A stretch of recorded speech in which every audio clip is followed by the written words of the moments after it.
राजधानी भोपाल में PCC chief Jitu Patwari ने प्रेस वार्ता को संबोधित किया है, जहां उन्होंने कहा कि कांग्रेस पार्टी सामाजिक न्याय की लड़ाई लड़ रही है। कांग्रेस पार्टी चाहती है कि जातिगत जनगणना हो और समाज में जिस वर्ग की संख्या है उस हिसाब से उनको हिस्सेदारी मिलनी चाहिए। रेवंत रेड्डी ने जातिगत गणना करा के बता दिया है कांग्रेस पार्टी सामाजिक न्याय चाहती है। देखिए ये खास report. PCC chief Jitu Patwari ने कहा कि कमलनाथ सरकार ने प्रदेश में ओबीसी 27% आरक्षण देने का काम किया, लेकिन बीजेपी ने इस आरक्षण के खिलाफ याचिका लगवाई।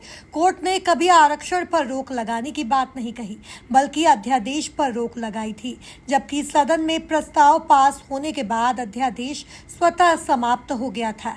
बीजेपी सरकार के कहने पर वकील खड़ा किया है और जो 27% आरक्षण मिलना चाहिए था वह रोका गया। मीडिया के इस चौथे स्तंभ के, लोकतंत्र के चौथे स्तंभ के माध्यम से बताना चाहता हूं, ये जातिगत जनगणना है क्या? जातिगत जनगणना है जिसकी जितनी हिस्सेदारी उसकी उतनी भागीदारी। ये जब सामाजिक न्याय की लड़ाई चल रही है, सामाजिक न्याय की गुहार जनता उठा रही है, 73% संपत्ति, 78% संपत्ति 13% लोगों के पास चली गई और 80% लोगों के पास देश की 20% संपत्ति रह गई। इसका मतलब क्या है? इसका मतलब है कि देश में आर्थिक अराजकता हो गई है, आर्थिक असमानता आ गई, बहुत बड़ी खाई हो गई। तो ये गरीब कौन है? ये गरीब ये ओबीसी वर्ग का आदमी है, जो जातिगत जनगणना में जिन जातियों की गणना होगी बने अपर कास्ट की, उसमें भी जो गरीब है उसको भी चिन्हन करना है।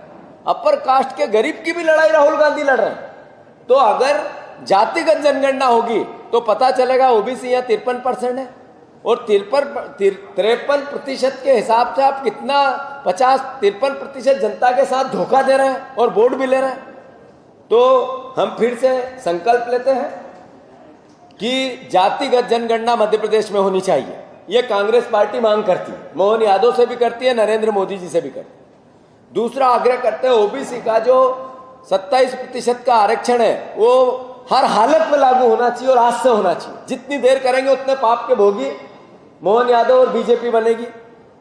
तीसरी बात, कानून में करोड़ों रुपए फीस देकर प्रशांत सिंह जैसे वकीलों को आप खड़ा करते हो और एक तरफ ओबीसी को आरक्षण देने का लोगों के सामने बयान भी देते हो। दोनों एक दूसरे के विपरीत है। जनता का पैसा ओबीसी वर्ग के पैसे से फीस देकर उसी के आरक्षण को रोक रहे हो, यह भी एक धोखा है। और फीस छोटी मोटी नहीं है, 5-7 करोड़ 10 करोड़ ऐसी फीस है, मतलब अद्भुत, अकल्पनीय। पीसीसी चीफ जीतू पटवारी ने कहा कि ओबीसी समाज की आंखों में मिर्ची झोंकने का काम किया।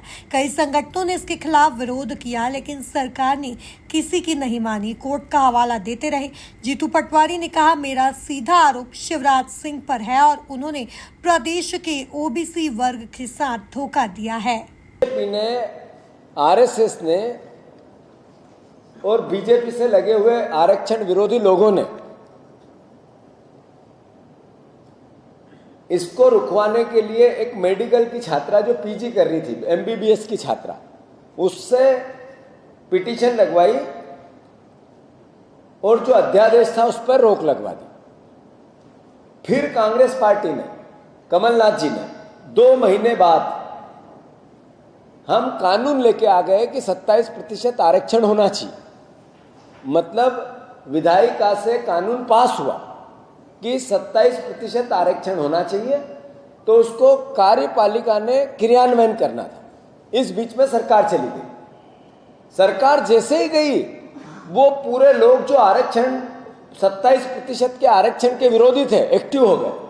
अब कार्यपालिका भी उनकी और विधायिका भी उनकी। किस तरीके से ओबीसी वर्ग के साथियों के साथ उन्होंने कुठाराघात किया, अन्याय किया, पाप किया, मैं उसको सिलसिलेवार आपको बताना चाहता हूं। साथियों, हाई कोर्ट में कभी भी ये नहीं कहा कि जो कानून है उस पर रोक लगी थी, अध्यादेश पर रोक लगी थी, जो स्वतः ही अध्यादेश 6 महीने में समाप्त हो जाता है। कुल मिलाकर देखा जाए तो पीसीसी चीफ जीतू पटवारी ने प्रेस वार्ता को संबोधित किया है, जहां उन्होंने अलग अलग मुद्दों पर अपनी बात रखी है। Bureau report, MP news, Bhopal.